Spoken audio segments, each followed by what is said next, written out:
since when the CEO was DMing me about fixing the issues early on. Yeah. It's crazy looking back to like the quality of what it was like during the bubble. Yeah. When you guys were doing those pods versus now. CJ, where And are we? Are we in a green room or something? What's going on? I'm in Providence, Rhode Island. Occasion? I saw Bon Iver last night Oh, sick. at a show, and my boy lives up here, so came to visit for the weekend. Nice. To see the man, Bon Iver. It's a good show. Was it? It was a What good kind time. of venue? Yeah. It was an outdoor venue, like right on the lake. If anyone's been to Bold Point Park, I think in East Providence, really cool. People had like boats like in the river. Oh wow. Just to see the show. Free tickets, I guess, when you have your own boat. That's dope. Must That's be like nice. at like where the San Francisco Giants used to play, like McCarty Yeah. Cove. Yeah. Except you just get to watch a concert instead of catching a Barry Bonds home run ball. Yeah. I don't know which one is better, but Yeah. both cool. Catch some feelings maybe on the boat. Sorry. Could do that. Everybody feelings. paddling really fast to get those feelings. Grab it before it goes in. A lot of feelings at a concert like that too. So a lot of paddling, I would imagine. Oh yeah. A lot of lucky fans going home with souvenir feelings. Somebody get That's hurt. right. Feelings hit them right in the face. Broke their jaw. We don't know. Could happen. You never know. You never know. Another few seconds here. There's also like a citywide festival in Providence this weekend. They just shut down like the entire city, and like there's no cars. Everyone's walking in the streets and stuff. Like I love vendors that. everywhere. I love Really that. cool. LA has that like a biking, like once in a while, like a biking day called Ciclavia. I don't know if it happens across the country. Isn't everyone's LA's like biking. notorious for having like awful biking infrastructure though, right? That's right. So it's But kinda- one day a year, basically. Nice. It's very calm. It's very nice. Should be more often. Love that. All That right. was the 5K, Spike. What's that? You ran the other day, right? You went on a run. The 5K. Yeah, I ran in the Philly Pride Fun Run or 5K or whatever. It was cool. It was in West Philly near Fairmount Park. I ran a very average, I think 7:54 pace, but I didn't go into it trying to run hard. But I think 5K should either be fast or fun, depending on them. And this is definitely was a fast course. It felt like it was downhill the whole time. But it was good. Did pretty good. Nice. Saw my friend Alex. Shout out Alex. Shout out Team KYW News Radio. Though I think aside from Alex, I was the only KYW News Radio representative, and I don't work there. So you guys need to up your game a little bit for next time. The Rights to Ricky Sanchez podcast is presented by DraftKings Sportsbook. Sign up for DraftKings Sportsbook by using promo code RTRS and brought to you by Body Bio. Get 20% off anything at bodybio.com with code RTRS20. Briggs Auction, the official auction of the process. BriggsAuction.com/Ricky. Kornblau and Kornblau, the official law firm of the process. And Stateside Vodka, the official sponsor of the Corner 3 newsletter with Zoe. StatesideVodka.com. On the show today, fake trades. We got a bunch of proposed fake trades from Michael Connor, which seemed to make people angry, and then Sixers Adam, which made people a little less angry. So we'll go through those trades. I did watch Hustle. I don't know if Mike watched it. If he didn't watch it, then we're not going to talk about it. But if he did watch it, then we will. So there is a little look into our preparation for this week's pod. And of course, we dive back into the mailbag and the voicemail. I mentioned Stateside Vodka. Great news. Surfside Tea and Vodka back in stock, baby. Back in stock. We celebrate Surfside Tea and Vodka because it's only 100 calories and there is no carbonation because there is no carbonation in iced tea. Just the right amount of sweetness, and I would say the perfect summer drink, even down to the can. Yeah. I keep saying on the pod, we should get Surfside Tea and Vodka merch. I just don't see it yet. I would love the t-shirt. Feels like a tank top would be a real winner for me. So Go to statesidevodka.com. You can get the Surfside tea and vodka. Get it there. You can get it in stores all over the place as well. But perfect summer drink, going down the shore for the weekend or something like that in the backyard. Surfside tea and vodka. Without any further ado, Amos and the chef. Laddie, sweetie, the man is here.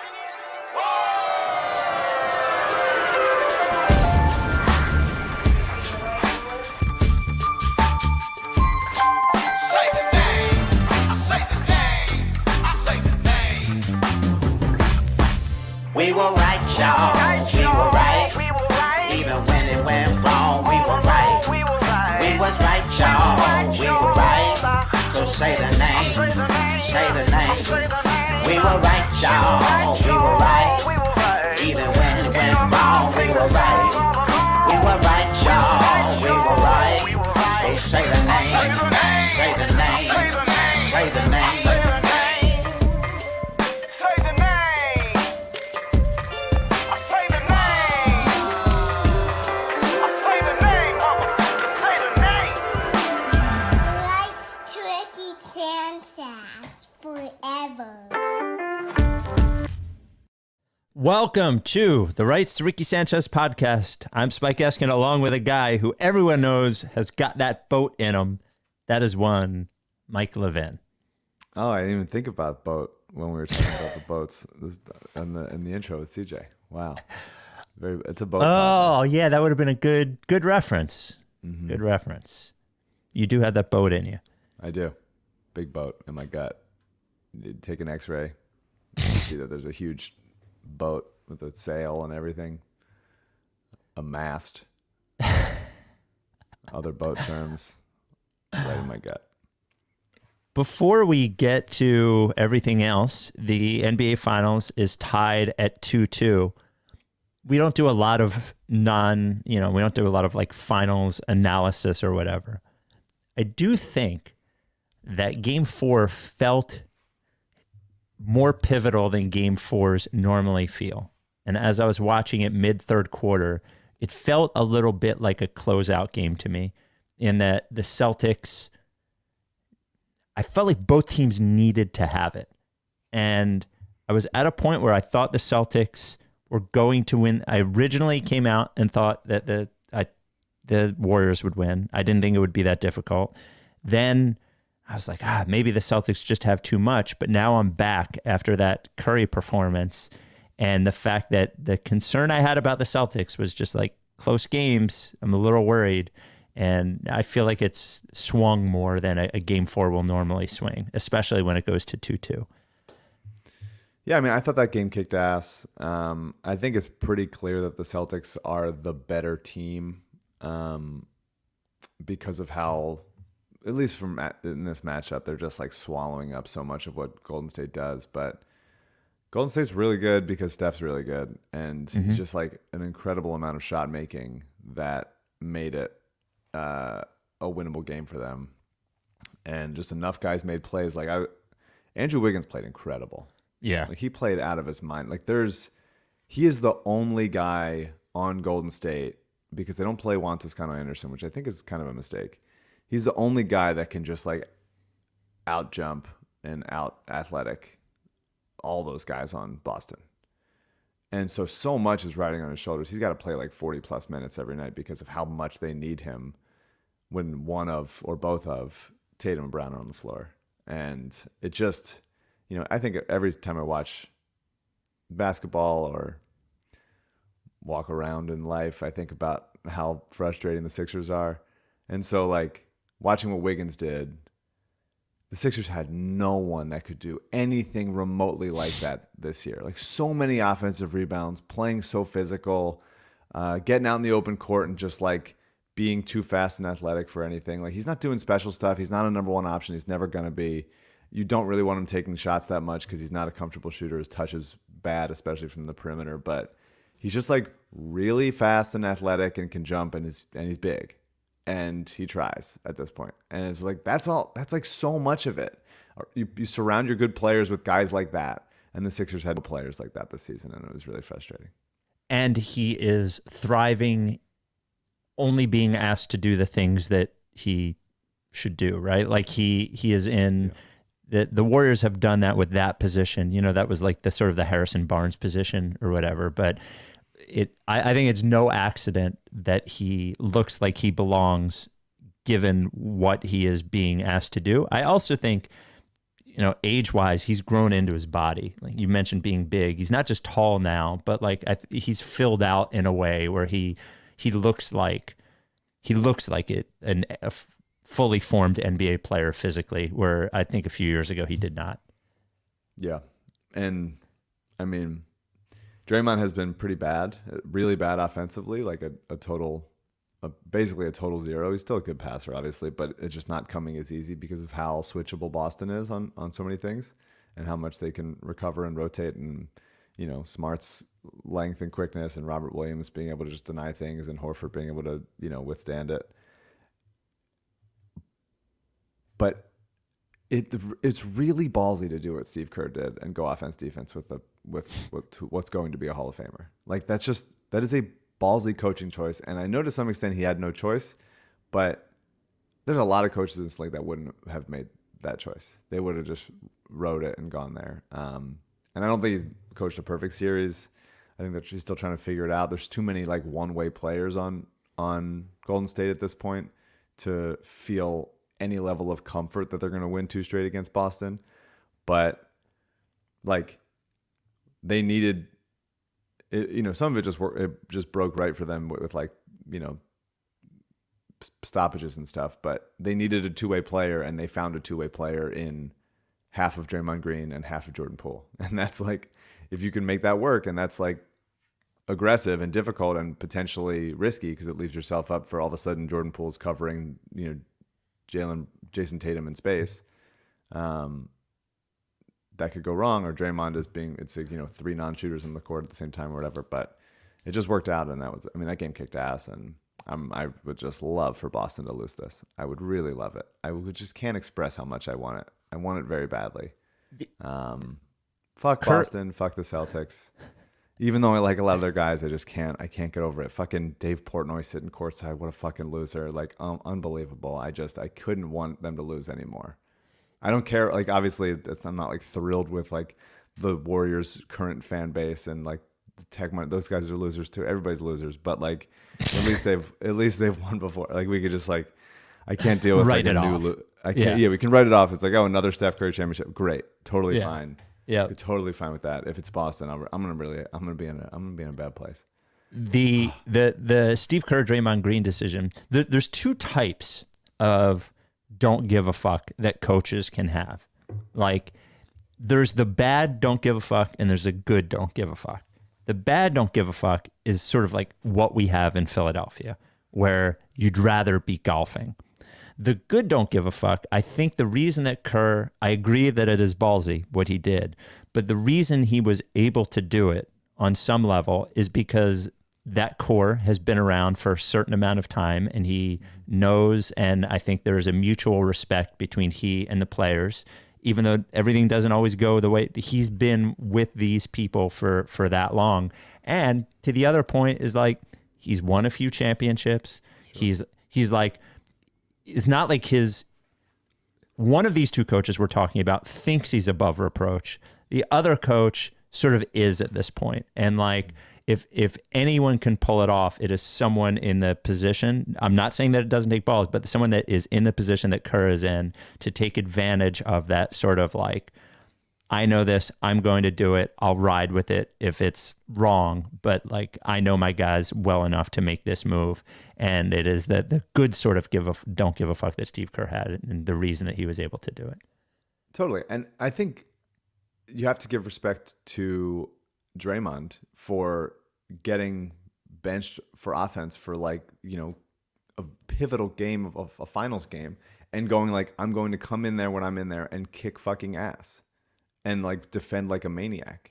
Whereas obviously it's easy connection to make when Ben was criticized or anything, like just like didn't do that, like just became even more of an offensive liability when like during times when he was benched for a longer stretch of time.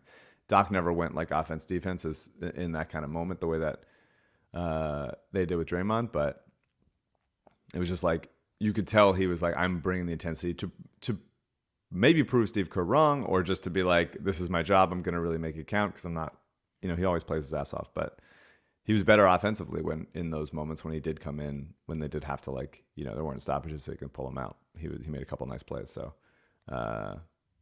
it's just a different level that the Sixers have not, come close to experiencing.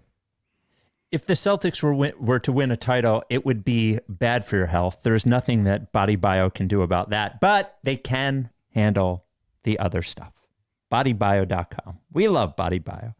Locally owned and operated, family owned and operated supplement company called Body Bio that has whittled down your health to basically your gut and your head. If you can take care of those things, gut and the head, the brain, then you can take care of anything. And Body Bio has a number of products that take care of those things. Go to bodybio.com and use code RTRS20. I mentioned 2 of the products, actually. Elite, which is hydration. You are more than half water. You're like 60% water. But hydration is not just about water. If it was, you're all water. You would be fine. Hydration is about electrolytes. And what you don't need is like the sugar and purple and artificial sweeteners and all that shit. You don't need that for hydration. Elite is only electrolytes. You put a cap of it in whatever you drink. It's easy, and it keeps your hydration level completely balanced. Did for me. Got rid of cramps that I had in my feet and my calves all the time. Elite.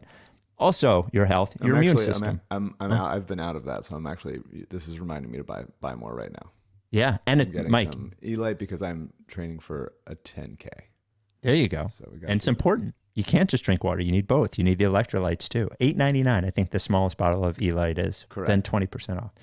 You can also subscribe to it on their website too, so you just get it every month. But also liposomal vitamin C. Look, your immune system important. Vitamin C, everyone knows it's important. The problem with most vitamin C is you take these, thousands of milligrams, you pee it all out because your body can't process it. So liposomal vitamin C gets right into your cells. That's basically what it's doing. It's getting right into your cells. So even though you see the amount of vitamin C in liposomal vitamin C is the same as other supplements, the amount that your body is absorbing is more with that one. I think you should check out the whole suite of Body Bio products. Buy all of them, but try these 2. Try Elite, I'm telling you. Try liposomal vitamin C. Code RTRS20 at bodybio.com. I made fun of AU when he wanted to write an article about Hustle, the new Adam Sandler movie on Netflix, which is based on the Sixers on some level. Adam Sandler plays a scout that works for the Sixers.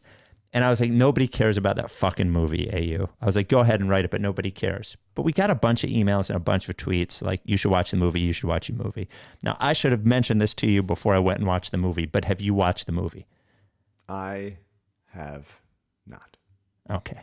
So we're going to have to. But the answer is because I'm kind of dreading it. A million people have told me to watch it. I knew about it. You should watch it. It's harmless. I will at some point, but I'm dreading the idea of like how many Sixers. It's just like, it's just too many. It's too many things. It's like a little bit, I don't know what it is. Sometimes when there's things that like are too relevant that I'm like, I don't know. It's like too close to home. I don't know. But I eventually will watch it for sure. The basketball in it is good, which is fun.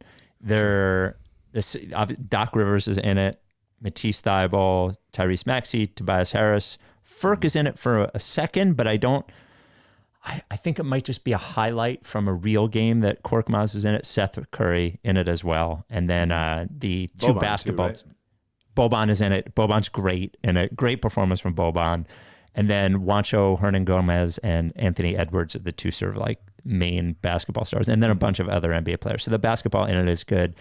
I don't want to give the review. I'll wait till you watch it so we can talk about it. But as many people have mentioned, and I don't think this is a spoiler at all, because it happens right away. The hits real close to home is the nepotism owner / GM that is the son of somebody important. I've heard this. Is a real dickhead, and it's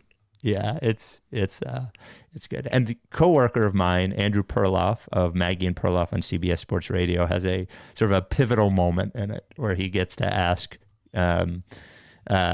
scout Adam Sandler a question. And there's a lot of like Philly fan service in it, the Federal Donuts sweatshirt that he's wearing, all that kind of stuff. But it is amazing to see it. And we should have been invited to be in the movie, just as a little little note at the end. Should have been invited, but I can Invited. understand why we were. Well, before we get to the fake trades, had a bit of a revelation.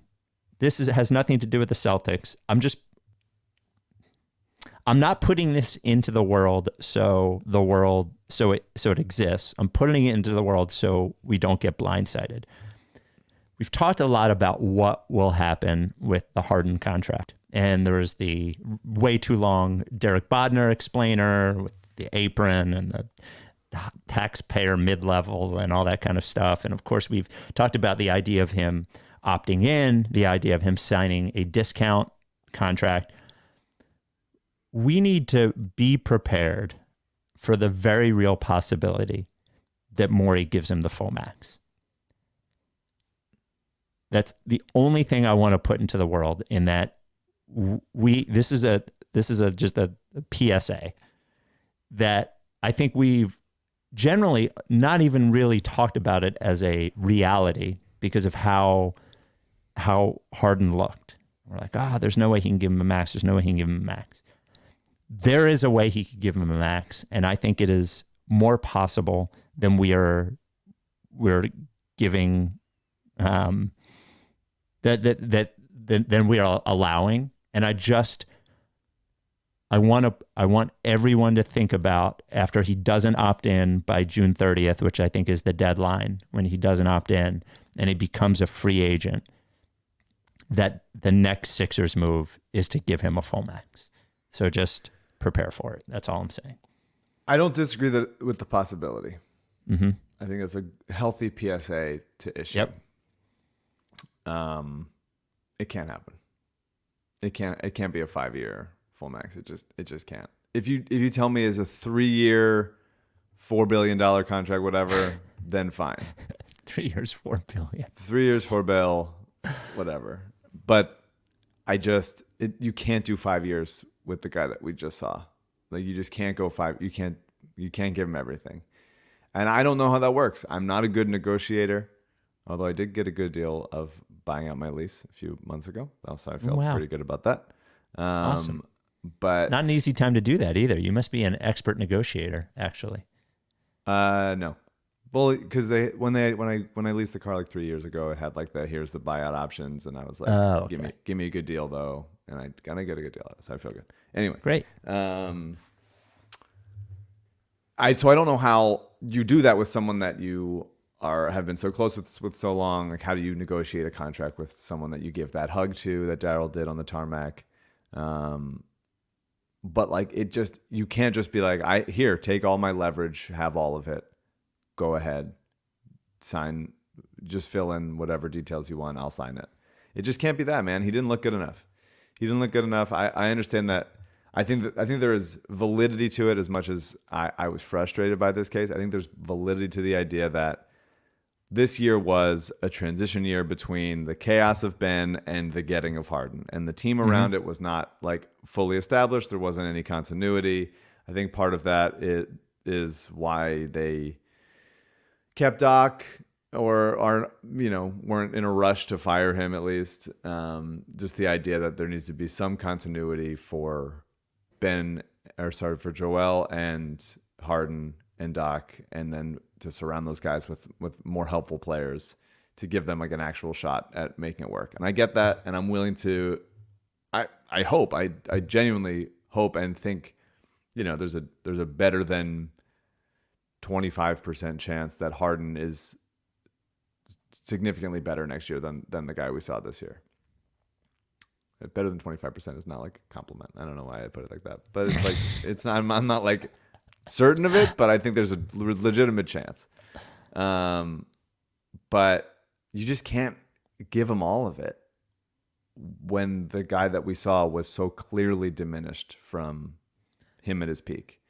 And for 5 years, it's just impossible. It's impossible to hamstring yourself for that much of Joel's prime. Look at John Wall. Like, he's just sitting there. He's just sitting. He didn't play at all last year.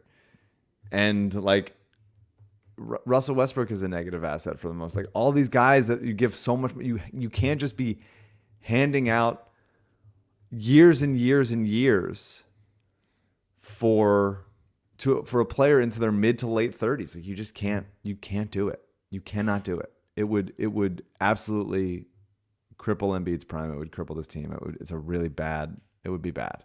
So if it's 3 years and that much money, then it's like, okay, cool. Okay.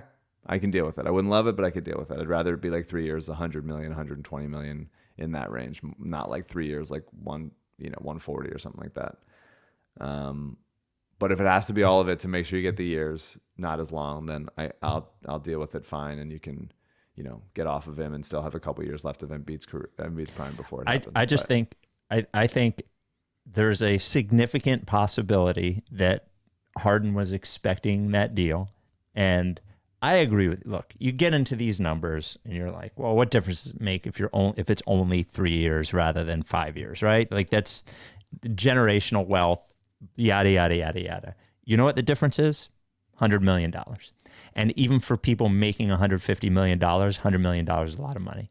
And maybe we get lucky, right? Maybe there's somebody else who wants to give them the contract and they're willing to do some sign and trade and yada, yada, yada. Maybe there's another taker somewhere. I couldn't agree with you more that you can't. Right? Like I don't even want to watch a fucking guy on the Sixers if I'm being real. I just as a primer, I just want everyone can tell me I'm full of shit, wrong, yada, or he can't or whatever, but I want everyone to just take this sentence, ball it up, put it deep down in your gut, and go grab it if necessary at some point, because I think it's possible. I think it's actually possible. So there we go. Yeah. I mean, do you believe that there was the report that he forgot to pick up his option? No. Nope. That's a lie. That's a lie. So, I don't believe that for a second. Who is he lying? Is he lying to? Did him and Daryl or whoever have an agreement that like this would happen, and then he just forgot to file the paperwork? Is that the story? Because if that was the case and he forgot to pick up his option, then like there's got to be a little bit of bad blood on that end. That's essentially him like breaching a verbal deal. I don't think they ever thought he was going to pick up the 1 year option. And I think Harden's been one thing he's been really good at over the last few years is like lying with a straight face and everybody knows that he's lying. It's sort of like when he was in Brooklyn, he's like, guys, I don't want to trade. It's just that my hamstring hurts. Or when he was in Houston, he's like, I'm ready to go to war with these guys, and then all of a sudden he acts completely differently from what he said. I don't think that there's any possibility he just missed the fucking deadline and accidentally did it, because he could just do it right now. He could opt in right now. Yeah. It's just that it was the way that the story was presented all those months ago was like he was going to do it and then just didn't.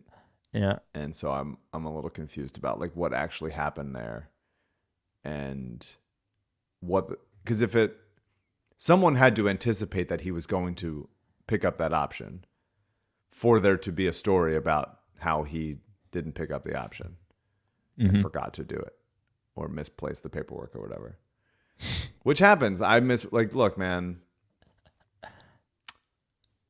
you have a $50 million option that's just sitting around, and it's like caught up with your mail, and you just forget. And so I get it, but I do wonder what happened. I hope we get the real story of what happened. But yeah, I mean, you just can't get them. I don't think that there's a sign and trade with Harden that I'm like even considering, because I don't think it's going to happen. I don't think anyone would give him that kind of money. I don't think that the way that who the Sixers would get in return would be, more helpful. I think the best path to success is James Harden just having a healthy offseason and looking closer to the guy he was in Brooklyn before the hamstring. We'll see if that's possible. And then surrounding those guys with more athletic guys who play harder and can jump a little bit. But you can't give them that much money. You can't give them that many years even. The money, whatever. The money I don't care about. The Sixers aren't like in a place where they're going to sign free agents at any point anyway. And really is free agency like a thing at the highest levels? It's kind of not at this point. It's you guys say where they're going to get traded to, and then the trade happens.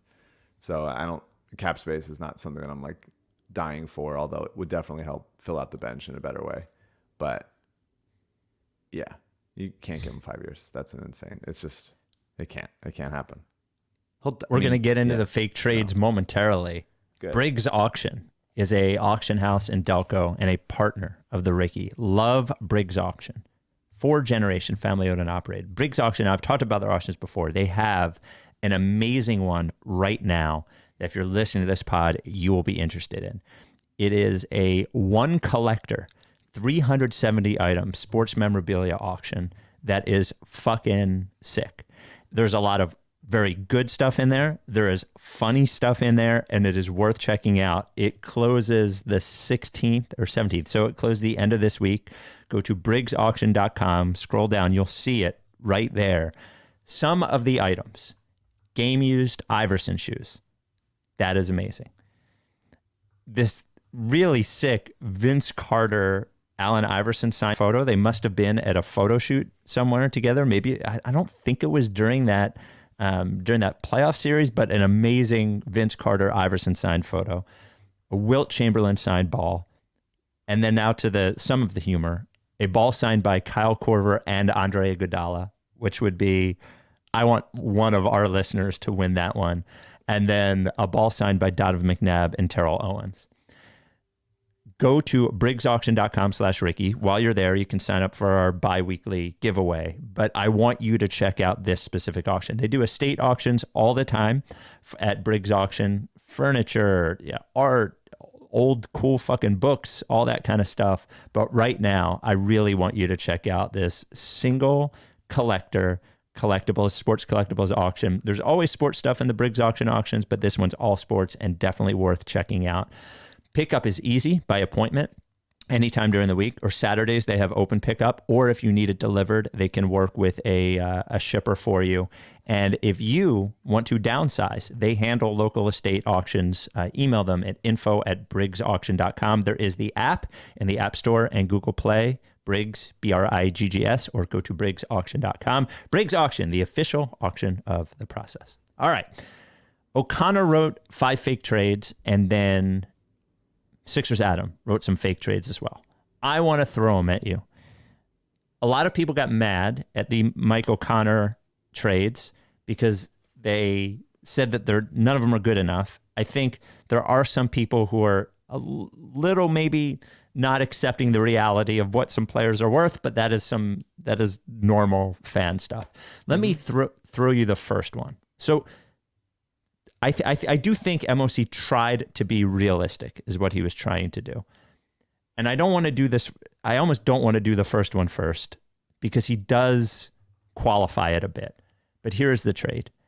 Danny Green, Philippe Petrusev, a 2023 second-round pick and a 2024 second-round pick for Josh Richardson. The return. Yeah. He says, during Richardson's season in Philly, we all saw his glaring weaknesses up close and personal. He really can't pass. His handle is loose. His jump shot comes and goes. He's not a great team defender. The hope is this time around he would be on a team with far more perimeter shot creation and his weaknesses would be more easily masked. He says, still, it's a bit of a dangerous bet given how disastrous his season was in Dallas 2 years ago after they brought him in for the same reasons I'm describing him here. I would do this deal if nothing else were on the table. What do you... I just think, I don't disagree with his logic. I just don't think that this is the best deal that they can get. I think that in the Danny trade with some second round picks attached and, somebody else, some other like fringe prospect here or there, like you can get a better player than Josh Richardson that would fit better. I think that there's a real concern that he would be, I agree that Josh would fit better on this team than he did on the Al Horford team, but still. So the next one is a little tougher for me because I really feel like I've never paid attention to DeAnthony Melton, but I think you would be right. Okay, so let me. So he was one of my favorite players coming out of the draft. He sat his entire sophomore season because of some like bullshit academic thing, and I just like loved him. I loved him because Alyssa went to SC, so I watched a ton of SC his freshman year. He just kicks ass, and he's exactly the player that I thought he would be. He's awesome. I love him, and I think that the trade that he has is a little too much. That it is. Matisse Thybulle, Isaiah Joe, and the 23rd pick for DeAnthony Melton. So how old is DeAnthony Melton? For DeAnthony Melton and the 47. And the 47, yeah. I think D'Anthony Melton's what, 24? So 24, yeah, 24. let me make the Just turned argument for 24. this trade, even though just based on what you said about D'Anthony Melton. Matisse Thybulle, like, you could barely play in the playoffs. Mm-hmm. The 23rd pick, like it's almost like guaranteeing that you're hitting on the 23rd pick by trading for D'Anthony Melton. And the only thing that you're losing is two players who really weren't able to play for you in serious minutes last year. I don't know. It seems like it's exactly what it should cost if D'Anthony Melton is who you say he is. Yeah, I mean, I think D'Anthony Melton is, if you combine like Isaiah Joe and Matisse Thybulle and added some ball handling in there, and he'd be like a perfect combo guard to back up, to play with Maxey or to play with Harden. Either one of them would just be like a really nice fit with. I just think you do this trade with how we as a Sixers fan base feel about Matisse Thybulle right now. But I think around the league, there would be people that think, maybe wrongly, that Matisse is a better player than D'Anthony Melton right now. or a better projecting forward type thing because of how special he is defensively. D'Anthony Melton is also special defensively. It's not as stunning to watch with your eyes as the way Matisse recovers on chase down blocks or weaves through a passing lane and takes the other way kind of thing. But Melton is physical and he's just going to keep getting stronger. He's long for a guard. I think his wingspan's like 6'9", 6'10". He can play one-on-one and get into a stance and like not get bullied. He's just really good, and he's got some issues with shot selection. He's not a great 3-point shooter, but he's certainly capable. Has a little bit of a floater, can finish at the rim a little bit. Would be a guy that would like get loose balls and be that kind of player. I still believe in Isaiah Joe being a playable NBA player in a Landry Shamet type mold. He hasn't gotten there under Doc Rivers. So I'm not, valuing him super high, but I'm just, the caveat of someone's going to get Isaiah Joe and he will be as good as like a late first round pick would be. Like, he's just going to be like, oh, he hit some shots. And he hasn't hit enough shots here for sure. I'm not saying like the failure to play Isaiah Joe is what was ultimately his team's demise, but I think it's a little high based on what I feel like the feeling around the league is for Matisse, and how Isaiah Joe could right away be just solid for somebody, because he does profile to be a pretty decent two-way player if he adds weight and keeps improving his shot. For somebody, that's going to happen, and then that's a 24 pick jump to get to 23.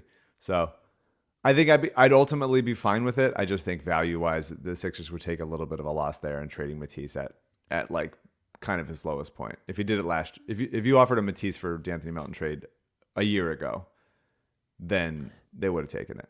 The thing about his lowest point is there's no guarantee that his value is going to get any higher either. No, for sure. For sure. The next trade, I would love D'Anthony Melton here. Let's just establish that. I would love it, and maybe I'm parsing a little bit, but you throw in another second round pick and maybe I'm on board. maybe it's that simple for me. Maybe I'm easily convinced. Next trade with the Miami Heat. The Heat get Danny Green, Furkan Korkmaz, and a 2023 second round pick. And the Sixers get one Duncan Robinson. Obviously, Duncan Robinson, they were not able to keep on the floor during the playoffs. I think part of that, too, was because of Hero. They sort of made a judgment they couldn't have them both on the floor defensively. Yeah. And they're different players, and Hero is more valuable offensively as in terms of like creation and getting to the rim and shot creation than Duncan Robinson is. And I would do this. Is a better defensive player than either of those guys. Right.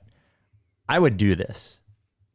Now, obviously, it would take other moves because you can't just add another player who can't defend, you have a lot of players who seem like they can't defend right now. But Duncan Robinson is, I feel like a a really, really legit shooter. Like great, like JJ Redick level great shooter, and with more size and ability to get a shot off from a higher point. I know he's getting paid a lot. There's He is. 4 years, $74 million left, but it's not my money, and I don't know. I would do this. I think this is. I think it's you're basically giving up nothing. You're giving up Danny Green's contract, and a second round pick and Ferk. So I would do this deal. Yeah, I mean, I think MOC made a good point in the article when he said two good points. One is Duncan Robinson has played in the playoffs before and was not a train wreck when the Heat made their finals run. Mm-hmm. And so I think this year is it was a specific stylistic choice for Miami that they didn't want to play him or didn't think he could hold up against certain matchups or whatever. And I think the point of could it be a Davis Bertans type who cashed in on one season for being a good shooter? I think and MOC thinks that Duncan Robinson's a better player. I wouldn't hate this deal.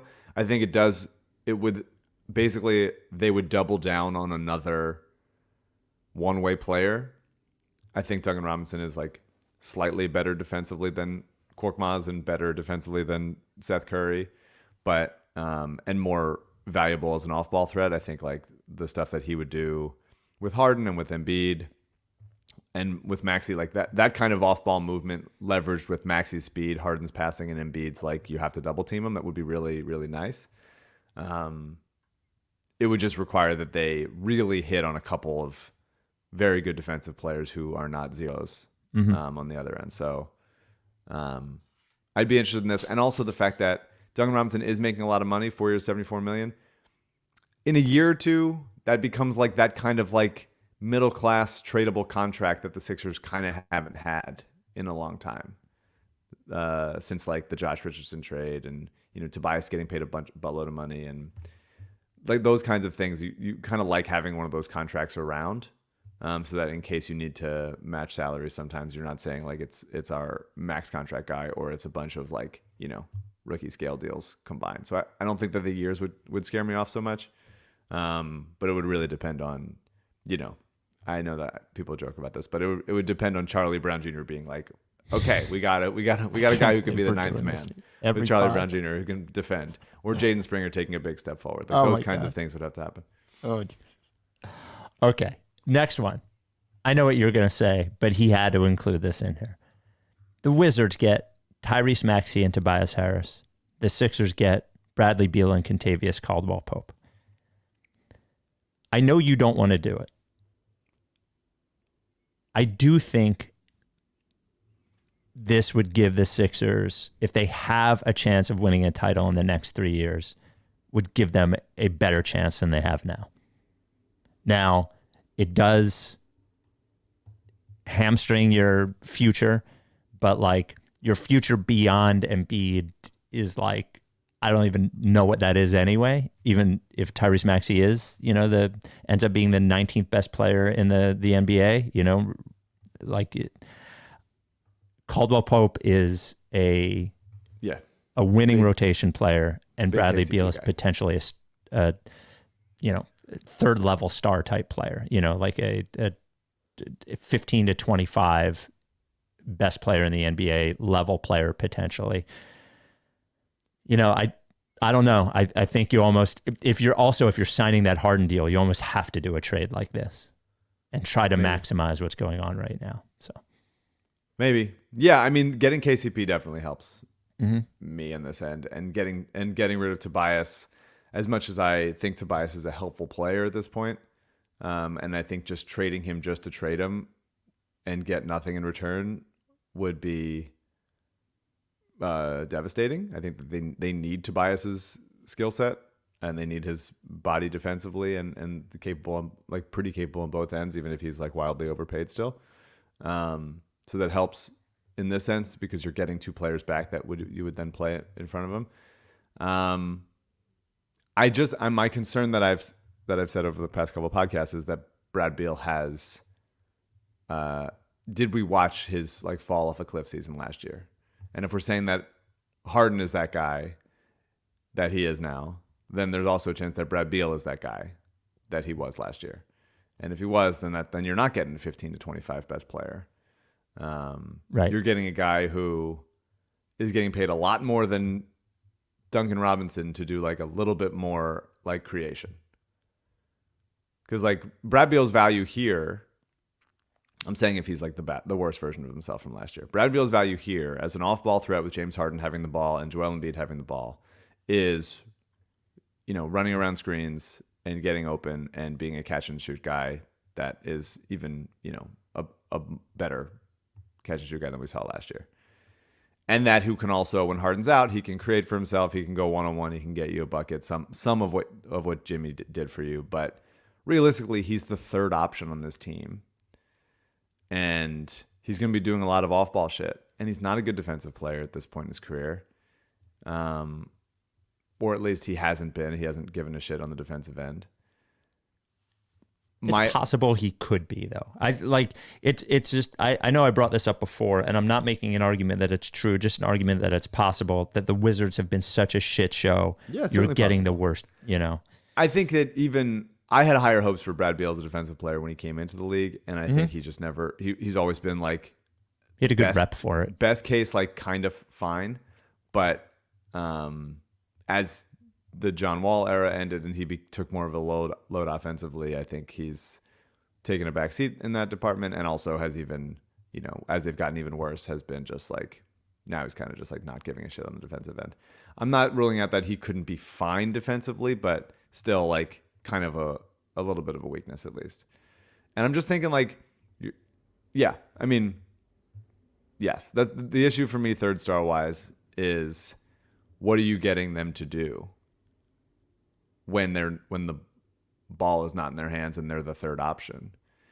And if he's weak defensively, if his shooting numbers don't get back to what they were like at his peak, if his like wrist or whatever is not fully healthy or back to the way it was, I'm just concerned because it that is a double down on, we have Embiid for however long his prime lasts.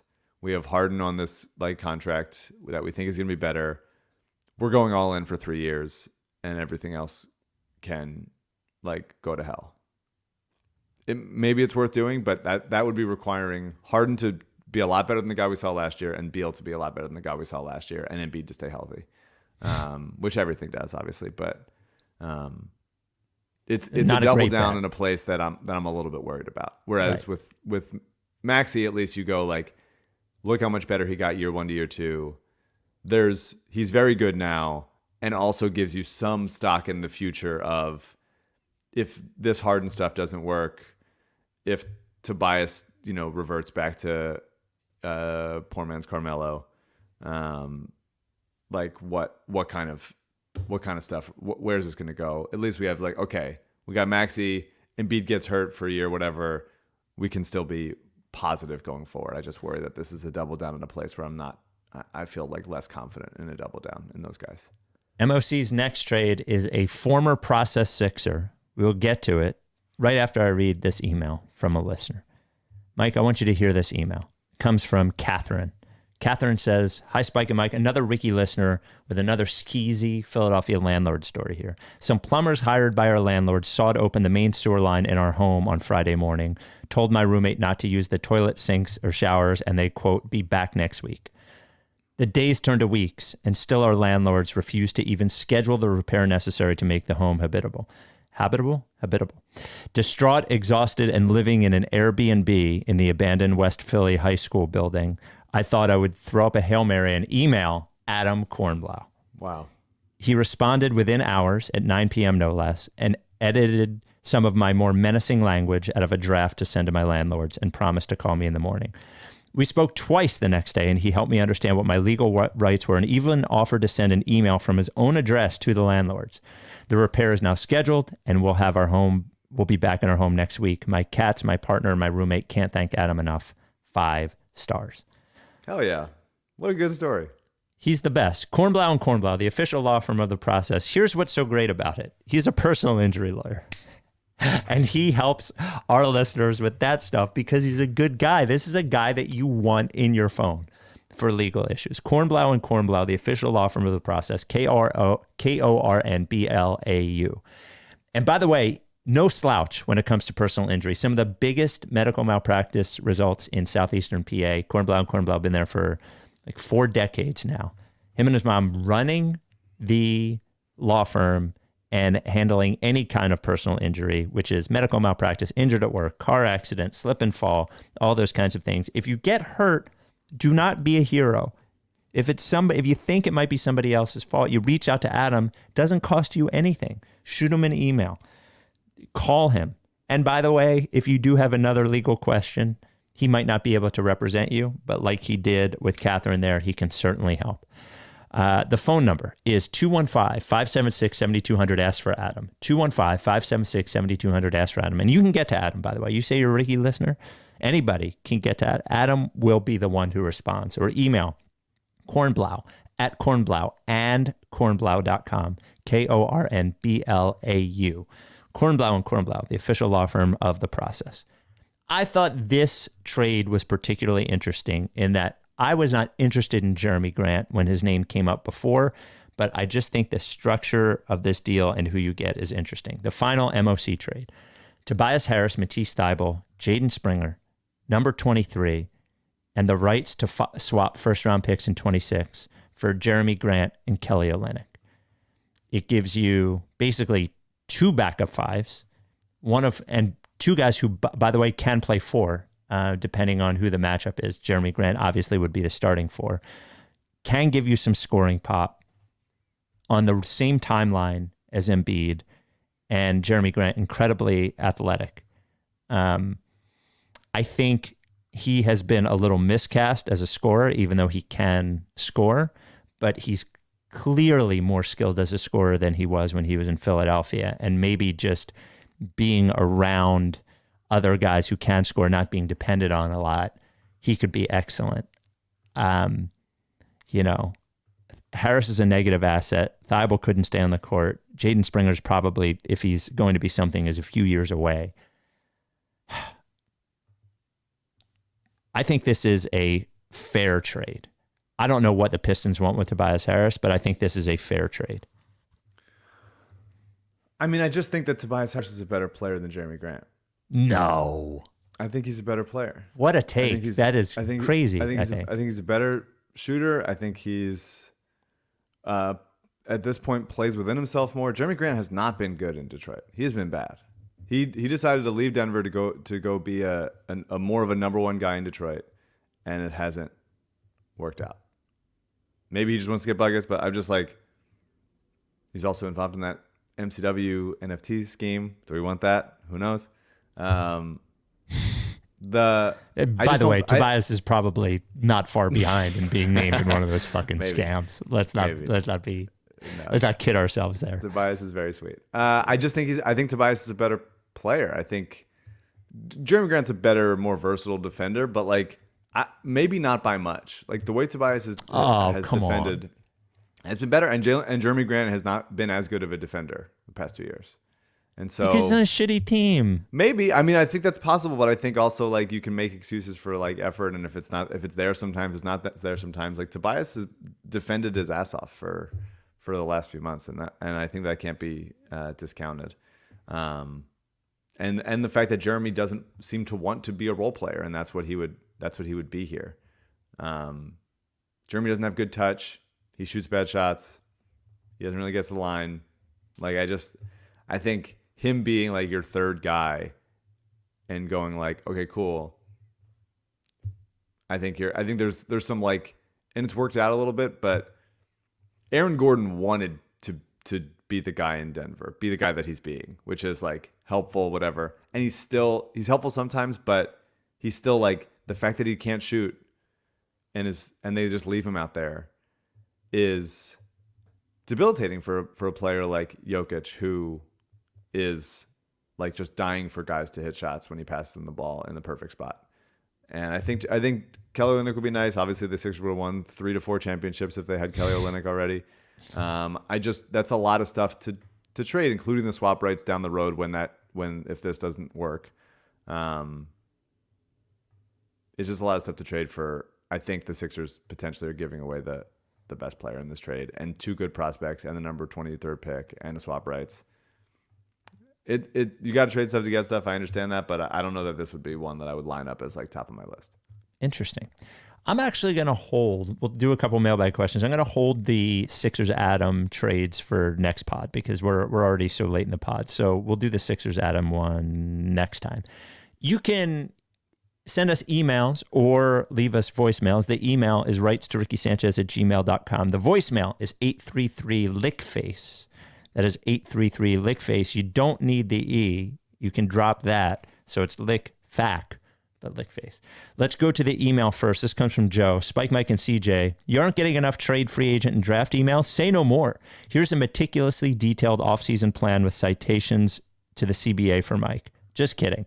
But since our core 4 was very good for stretches, let's talk about potential bench players Daryl can acquire in the offseason. Specifically, let's talk about who could be the best, most realistic for the $10.9 million taxpayer MLE of the below. I'm just going to read them all off. You tell me who is most interesting to you. Mm-hmm. TJ Warren, Kyle Anderson, Chris Boucher, Bruce Brown Jr., Otto Porter Jr., Derek Jones Jr., Gary Harris, Ricky Rubio, Thaddeus Young. I love Kyle Anderson. I do.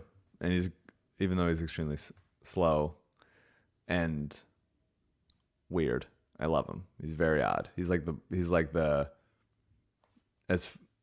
highest up you can go with a Dario starter kit. Like he's just all the way there. And he's really turned himself into a nice player. I really like watching him play, even though he's really the slowest player I've ever seen. But I think that he's not a good fit. I think TJ Warren's not a really good fit. Also, he's coming off like elective year-long surgery. I just didn't want to play there. I would love playing there. The 4 games a year we would get TJ Warren going fucking nuclear. For sure. In the TJ game. Warren and Tobias Harris at the same time is is a lot. Could be difficult to see. Yeah. Obviously, Chris Boucher is the best player I've ever seen. I love him. Exactly the kind of shot blocking and 3-point shooting type guy that I would kill for. That the Sixers have desperately needed for as long as I've been alive. I don't know that I would give him $10.9 million taxpayer MLE because I do think that there's, we have 2 feasible backup centers right now on the roster in Paul Reed and Charles Bassey. So do you want to go another, stack up another backup center on a team that desperately needs wings? Otto's good, but not that good.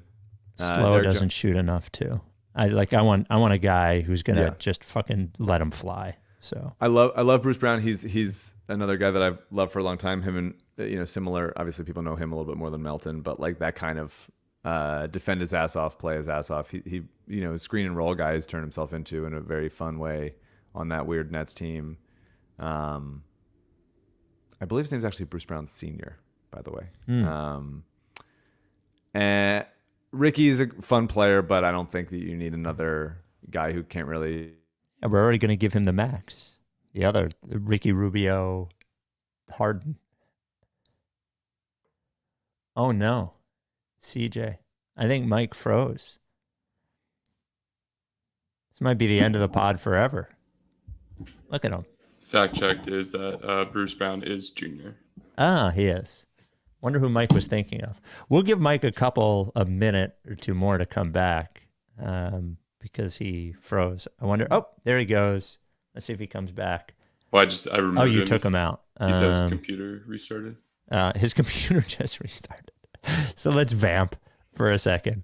You want to? Yeah. Maybe we'll take a voicemail while we're waiting for him. Yeah. Let's do that. This comes okay. The voicemail number is 833-LICKFACE. You can leave off the last E for savings. Here we go. Hey, it's Ryan from South Philly, longtime listener, first-time caller. Am I crazy, or does it just feel like you guys are getting along better when the Sixers are terrible? Oh, you're back. Mike's back. That was wild. Yeah. Your computer just restarted? Friggin' Ricky Rubio got upset that I didn't call him a good shooter. And oh, yeah. I called, and then I said we were already giving Ricky Rubio a 5-year max. So, yeah. I think the answer is Gary Harris. I think he's a really nice option to replace Danny Green. Solid defender, capable catch and shoot guy, although not as good as Danny. Still athletic, can create a little bit in a pinch as far as like attacking closeouts here and there. Is just like a really solid all around player. And I think when we were talking about Josh Richardson before, I would much rather have Gary Harris than Josh Richardson. I think that is a better fit in all areas. So if that's possible, then that's something I'd be interested in. It's wild how long he's been in the league. Like longer than I would think. 2014 was his rookie season. 2014, Michigan State, yeah. Just feels like he's younger than that. Maybe it's just because I've been like, oh, you think he's younger than that? Oh, okay. Yeah. Like he sort of reminds me of who was the guy on the Rockets that I always believed in his upside. Fuck. Suns. Eric Gordon, Daniel House? No, older than those guys. Fucking A. Josh Smith? No, I'm going to look for his name when I read you the non-basketball question. Would you rather always have to drink hot drinks at room temperature or always have to drink cold drinks at room temperature? I like a cold drink at room temperature. An iced coffee or an iced latte or whatever that like stops being so cold, I think is very good. I agree. I don't even think this is close. I don't want room temperature coffee or room temperature tea or anything like that, but I'm fine with a room temperature, even a room temperature soda. Yeah. But I do like leftovers. I do like leftovers cold. Pretty much across the board. I'm fine with leftovers immediately after refrigeration, whether it's like a pasta dish or like obviously pizza gets a lot of credit, but like across the board, I'm cool with it cold. Give credit to Calvin in the YouTube chat. It is Gerald Green, whose upside I've always believed in, even after he's in his 30s. Yeah. Well, Gerald Green is Derek Jones Jr. is the next level of Gerald Green, just the younger version, who's awesome. Who's from, I believe, Chester, Philly guy. 833 Lickface is where you can leave us voicemails. Hey, it's Ryan from South Philly, longtime listener, first-time caller. Am I crazy, or does it just feel like you guys are getting along better when the Sixers are terrible? Maybe. I think there's just a sort of a sadness quotient that if we're both in that area, then it's like, all right, we're just sort of sluggishly going along. Whereas if there's like excitement, then I'm, fired up about Jaden Springer and you're telling me I'm an idiot and all that stuff. Yeah. So maybe it's just if I'm low, maybe it's just an easier match.